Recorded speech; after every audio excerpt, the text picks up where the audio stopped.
The room was cold and bright. Strange lights hung from above, glowing with a soft blue color. Tall alien figures, with silver skin and sharp eyes, sat in curved chairs around a round table. In the middle stood a man, a human. His name was Eli Graves. He didn't move, didn't look afraid. The Zarkonians stared at him with silent anger. Their leader, High Judge Varnock, stood and raised his long arm. "This human," Varnock said, his voice echoing in the hall, "is dangerous. Not because of what he has done, but because of what he is." Whispers moved through the room. Some Zarkonians nodded. Others looked unsure. "He comes from Earth," Varnock continued. "A world of violence. A species of war. We gave them a chance to join us, and they chose destruction." Eli stood still. His hands were chained, his face calm. "We sent him," Varnock said to Zarnock 9. The room went silent.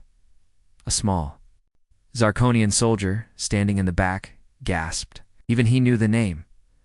Zarnock 9 was a death planet, a place of storms, acid lakes, and monsters. Nothing lived there for long. It was a prison with no walls, because no one ever came back. "Do you have any last words, human?" Varnock asked. Eli looked up slowly. His eyes were tired but sharp. "You think you're sending me to die," he said, "but maybe you're sending me home." The guards didn't understand, but his voice gave them chills. They opened a portal, glowing red and pulsing like a heartbeat. The guards pushed Eli forward. He didn't resist. He stepped into the light and vanished. The portal closed. Now he was gone. The room stayed quiet for a long time. The Zarkonians believed they had seen the last of Eli Graves. But they were wrong. Eli opened his eyes. He was lying on sharp black rock. The air burned in his chest. The sky was orange and full of smoke. Lightning flashed without sound. In the distance, something huge moved. He sat up slowly. His chains were gone. The Zarkonians had left him with nothing. No weapon, no food, no suit. Just his body and his mind. The ground shook. A low growl came from behind a tall rock. Eli turned his head, careful not to make a sound. Then he saw it. A creature taller than a truck, with thick bone plates on its back and claws the size of swords. Its eyes glowed red. Saliva dropped from its mouth, hissing when it touched the ground. The beast growled again, louder this time. Eli didn't move. He didn't even breathe. The creature stepped closer, sniffing the air. He could smell him. Eli knew he had only seconds. He slowly reached down and picked up a broken bone. Long, sharp, heavy. A weapon? Maybe? Probably not. The beast roared and charged. Eli rolled to the side just in time. The ground cracked where the claws hit. He ran, heart pounding, jumping over rocks and ducking under broken trees. Acid rain started to fall from the sky, burning holes into the stones. The beast chased him. Fast and angry, Eli turned a corner and stopped. A cliff. He looked down. It was a deep hole, filled with spikes and smoke. If he jumped, he would die. He turned back. The creature stood there, just a few feet away, breathing hard. Watching Eli didn't lift the bone. He didn't raise his arms. He just stood there looking at the beast. "You're not stupid," he said calmly. "You're just scared. Like me." The creature tilted its head. The red glow in its eyes faded a little. It stepped closer, slower this time. Eli didn't move. "You're hurt," he said, pointing to the beast's leg. Blood was dripping from a wound. The creature growled low, but didn't attack. Eli slowly reached into his pocket. A small emergency patch heat-sealed from his old uniform. The Zarkonians missed it. He took a chance. He stepped forward and pressed it gently to the beast's leg. The beast roared in pain but didn't strike. Then stepped back. It looked at Eli for a long time and then sat down. Eli looked at the sky. Lightning flashed again. He was alive, the Zarkonians thought. They'd killed him, but they'd only woken something else, something stronger, something ready, back in the alien court. Varnock looked into the dark sky. No one returns from Zarnok 9, he said quietly, but far away on that burning world. A man and a beast sat together, watching each other, breathing together, and surviving. The trial was over. Now, the real game had begun. Asterisk the beast slept beside him. Its breath was deep and heavy like a machine. Even when resting, its muscles moved beneath thick layers of bone and skin. One small twitch, and it could kill him by accident. Eli didn't sleep.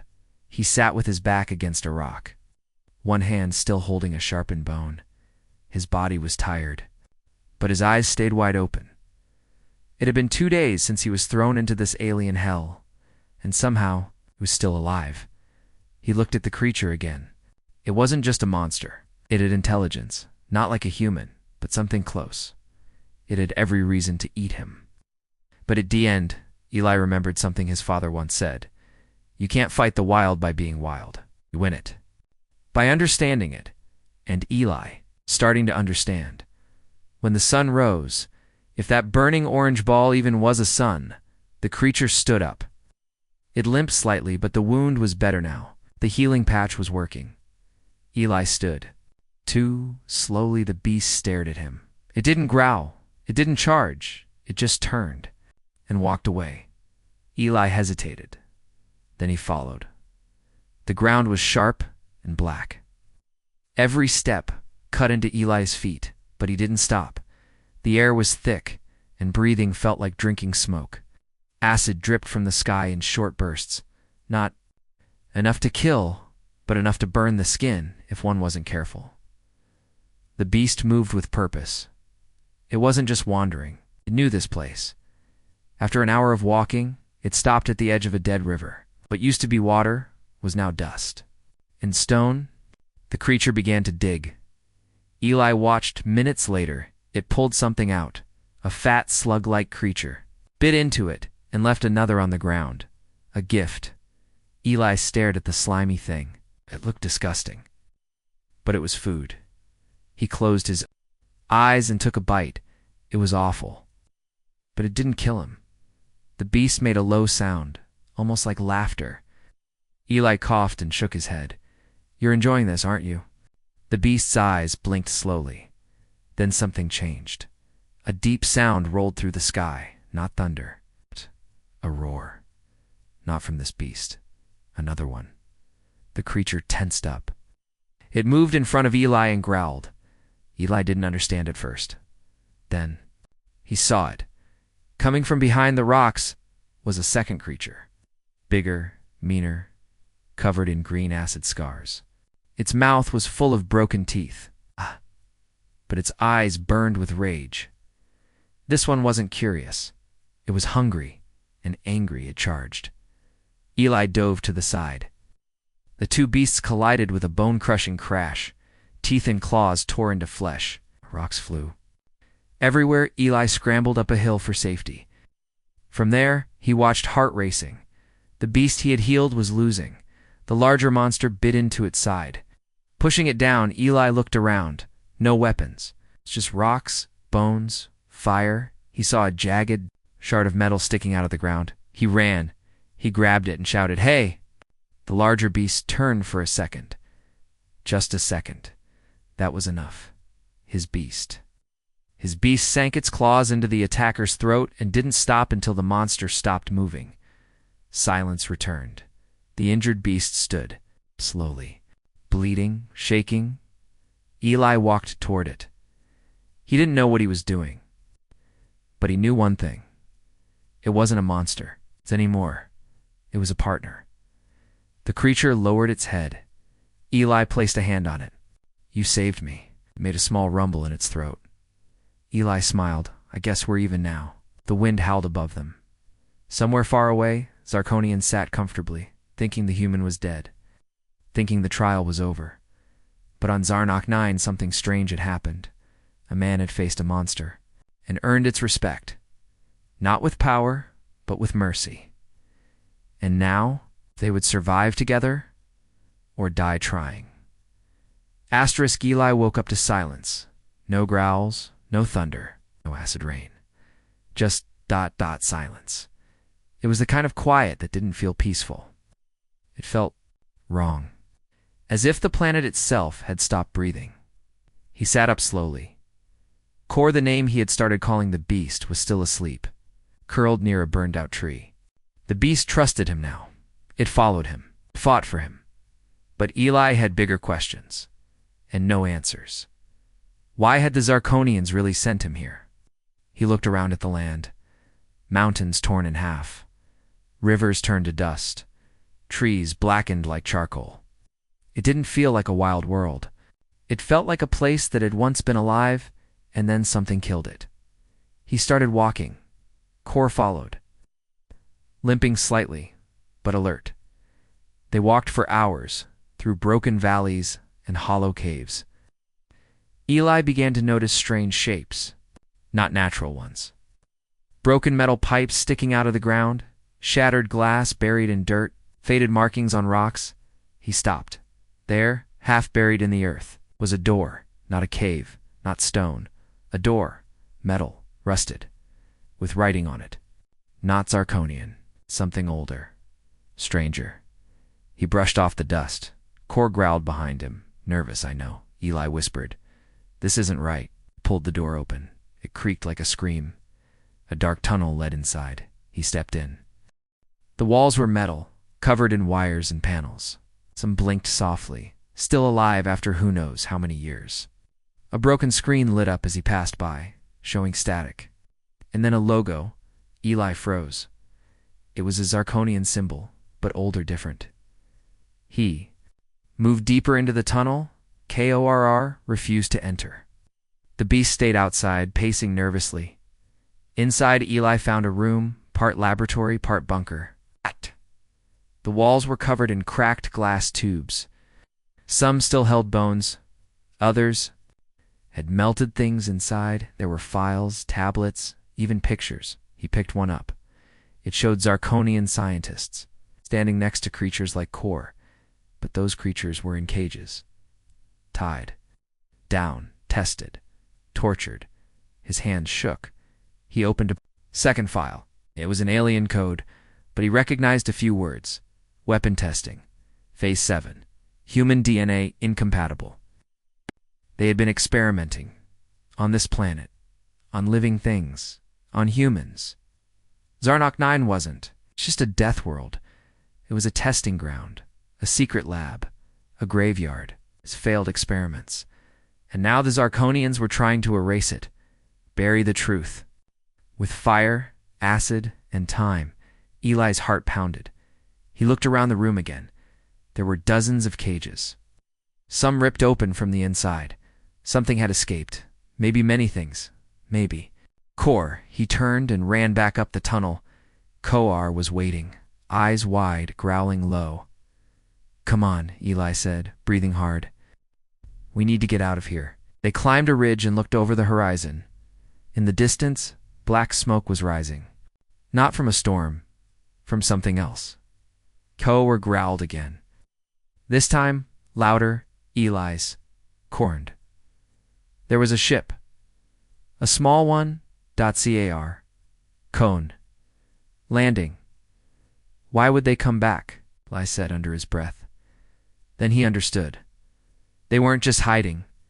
The past, they were still using this place, still testing, still killing, and maybe. They thought Eli was just another failed subject, but now he knew the truth, and he wasn't running anymore. Asterisk. The first time Eli touched Kor without fear, it was to stop him from dying. The second time, it was just because he wanted to. They sat on the edge of a cliff overlooking the wasteland. The wind howled. The sky burned a dull red, as always.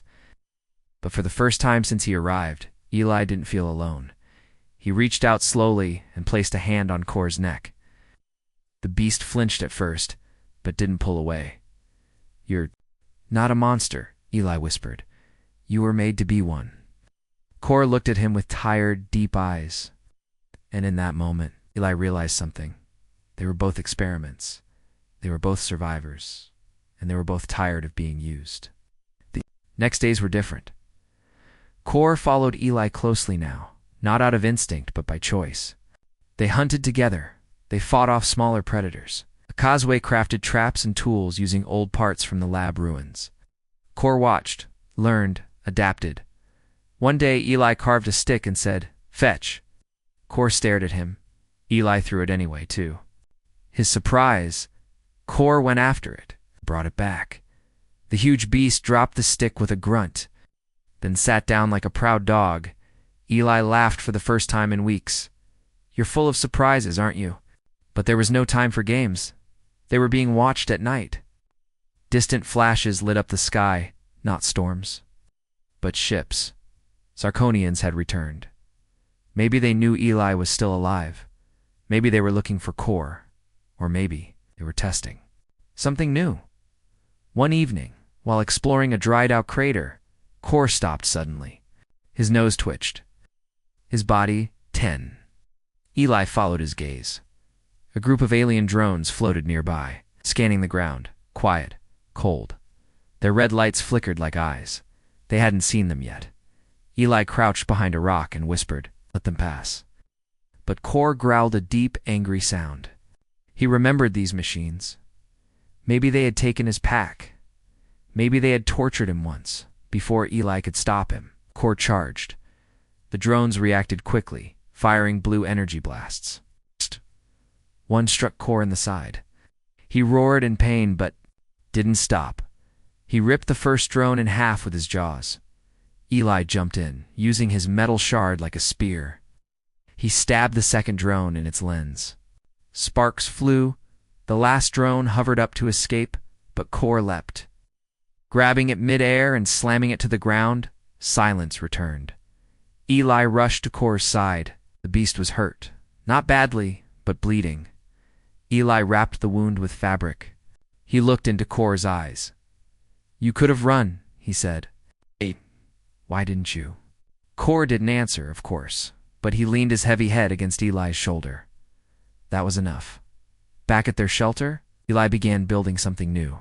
Armor, not for himself, for Kor. He used pieces from broken drones, bits of the lab, and the remains of old beasts. It took days. Kor stood patiently, letting him work. When it was done, Kor looked like a living tank part creature. Part war machine. Eli looked at him and smiled. Now, let's see them try again. He wasn't just surviving anymore. He was preparing for what? He wasn't sure yet, but a voice inside him whispered, "This isn't just about you now." They were coming back. And when they did, Eli wouldn't be a prisoner. He'd be a problem. Far above, on the orbiting Zarkonian ship. A young officer looked at a screen showing heat signals from the surface. Two shapes. One human-sized. One. Massive, moving together. She turned to the commander. "Sir, I think the human bonded with a Class 9 beast." The commander's eyes narrowed. "Impossible. That species is untrainable." She didn't respond, just kept staring at the screen as the two figures vanished into the wasteland together. Asterisk at first. They thought it was an earthquake. The ground in the center of Zarkonia's capital began to shake. The air turned sharp. Blue lightning sparked above the council dome. Crowds of Zarkonians looked up, confused. Then the portal opened. It wasn't the soft, silent kind used for travel. This one ripped open like a wound in the sky. And from that burning red light, two shadows stepped out. The first was a man dressed in armor made of bones, metal, and ash. His hair was longer now, his eyes colder. A scar ran across his cheek. The second was a beast, massive, armored. Growling with red eyes that didn't blink, the guards aimed there. Weapons instantly, the crowd screamed. Eli didn't flinch. He walked forward, Kor beside him like a warhound. A voice echoed across the plaza. "Who are you to enter the capital unannounced?" Eli stopped. He looked around. Hundreds of aliens, soldiers, civilians, council members were watching him. He raised his voice so they all could hear. "You sent me to die," he said, remember? "Remember." One answered, "I survived your monsters, survived your storms. I survived your lies." The High Judge Varnock appeared on the balcony above, staring down in disbelief. "This is not possible," Varnock whispered. "You are nothing. Eli looked up at him. Yeah, he said. But nothing came back with a monster you couldn't break. Kor stepped forward and roared. The sound shook the air. Windows cracked. Birds scattered. The guards didn't fire. They were frozen. Not with fear, but confusion. Shock. Awe. The Zarkonian council scrambled to respond. Bring him in, Varnock ordered. Silently. No press. No cameras. But it was too late. The story had already spread. A human, a prisoner, had returned from XRNOK-9, alive, with a beast, and the beast was following him like a soldier. Follows a commander. Eli stood in the same courtroom they had once sentenced him in, but this time, he stood taller. He wasn't in chains, and he wasn't alone. Varnock spoke from behind a line of guards.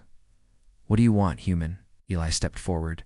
You said humans are violent, he said. You said we'd destroy everything. He pointed. To Kor, but what about you? You built monsters. You made them fight. You made them suffer. Kor growled low, sensing the tension. Eli continued, voice calm but sharp. You didn't send me to a wild planet. You sent me to your graveyard. Your failed lab. The room went quiet.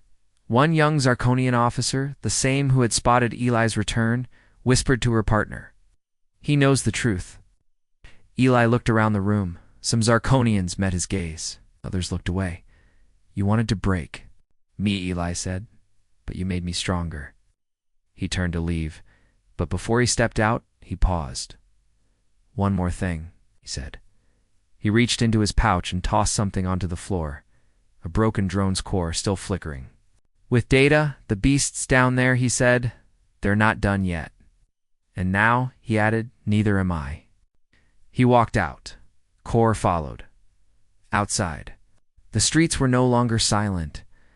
Zarkonians had gathered not to attack, but to watch, to record, to whisper. A few even lowered their heads as Eli passed. Not in fear, but in respect. The story was spreading. Like fire through dry grass, the human didn't just survive. He came back, with a monster at his side, and a message in his eyes. This war wasn't over, it was just beginning. It started with a crack in a glass. A council guard reached for his water. The cup shattered in his hand. Not from pressure, not from heat, but from a tremor in the ground. No one else felt it. But across the city, more small things began. To break, silence, obedience, control. Fear had always kept Zarkonia standing tall, but now the cracks were showing because a human had returned. Eli walked the edge of the Capitol wall with Kor at his side. People no longer ran from him. They stared, some in terror, some in quiet respect. Others in something far more dangerous, curiosity. He passed by two young Zarkonian guards whispering behind helmets. That's him, one said. The beast follows him like a soldier, the other replied. They say he commands it with just his voice. They weren't mocking him. They were amazed. Eli heard every word. He kept walking, inside the council hall. Varnock slammed his fists onto the table. This must be stopped, shouted. Other members murmured nervously. He didn't attack us. One said, he could have destroyed half the guard force, and he didn't. Varnock growled. That is exactly the problem. If the people see him as merciful, as strong, as worthy, we lose everything. A general stepped forward. We still have weapons. Drones. Beasts worse than the one he walks with. Varnock leaned in close, his voice like poison. You don't understand. It's not the beast they follow now. It's the man. At night, a strange thing happened. A group of young Zarkonian cadets, maybe 20 of them, came to the outskirts of the city. They brought food, tools, a message. One stepped forward nervously and said, We believe you. Eli stared at them. He didn't answer right away. You believe what? He finally asked. That the council lied. That the experiments were real. That Zarnock 9 was never a prison. It was a lab. The cadet lowered his head. My brother was sent there. I thought he died a criminal. But maybe. He was just a test subject, too. Kor sniffed the air behind Eli but stayed calm. Eli nodded slowly. "You've got courage," he said. Now use it right. They left the supplies and vanished to the night. Whispers became fires, fires became voices, voices became plans. Small rebel groups across the city started, painting symbols, a red claw on a black wall. The mark of the beast, the mark of the man who tamed it. Eli saw it everywhere. He didn't ask for it, but he understood it. He wasn't just surviving anymore. He was inspiring, and that scared the council more than anything. A week later, Varnak ordered a secret strike. Late at night, a squad of assassins crept toward Eli's shelter, silent, fast, invisible. They found Kor asleep. They aimed their tranquilizers. They never got to fire, because Eli was waiting, one by one. The soldiers fell non-lethal blows, swift, clean. He didn't kill them, but he made sure they remembered the mercy the next day. One of them defected the day after that, 2 more. The cracks in the glass were spreading. Eli stood atop an old Cums tower at sunset. Kor lay at his feet, watching the horizon. Far below, Zarkonians gathered, not with weapons, but with questions. Will you fight the council? Will Earth come back for us? Are you the first, or just the beginning? Eli looked down at them all.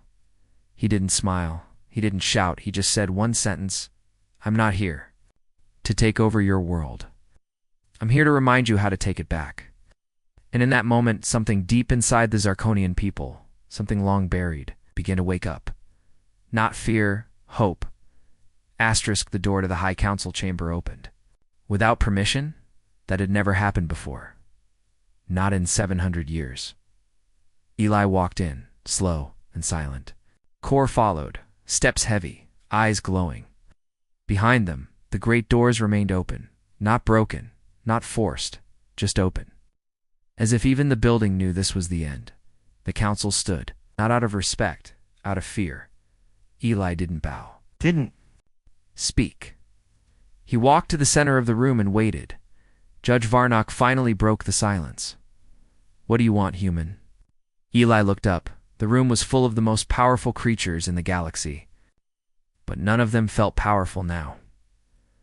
I came to finish the trial, Eli said. Varnak raised an eyebrow. You already escaped your sentence. Eli nodded. No, I survived it. There's a difference. He stepped forward. You judged me for being human, for being dangerous. I wasn't the one building monsters in secret labs.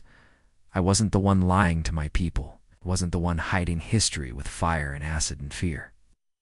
You called me violent, he said. But violence isn't who we are. It's what we do when you give us no other choice. Kor growled beside him, low and deep. But he didn't attack. He stood still, like a soldier waiting for his captain's word. Eli reached into his pocket and dropped something on the council floor.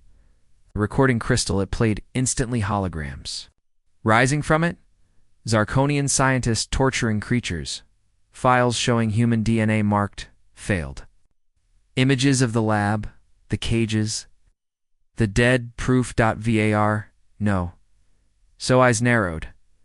You'll cause a civil war with that. No, Eli said. You already did. I just turned on the lights. A pause. Then something strange happened. One of the younger counselors stood. She looked at Varnak, then at Eli, and then she stepped away from the table. I refuse this leadership, she said. Another followed, then another.